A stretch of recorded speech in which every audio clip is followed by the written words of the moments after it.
Hello विद्यार्थी मित्रों, अपनी सामे जे प्रश्न छे जोईए तो के छे ट्रांसजेनिक वनस्पति एटले हवे ट्रांसजेनिक वनस्पति एटले शुं?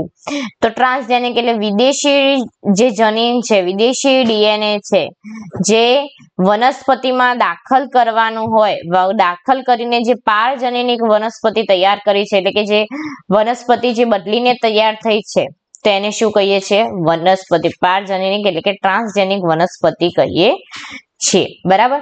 હવે જોઈએ અહીંયા ઓપ્શન આપેલા છે કે બીજી વનસ્પતિમાંથી દાખલ કરેલ જનીન, તો હા બીજી વનસ્પતિ એટલે આપણે વિદેશી જનીન જ થયું, ઓકે, વિદેશી ડીએનએ જ થયું, તો યસ ઓપ્શન એ આવી શકે।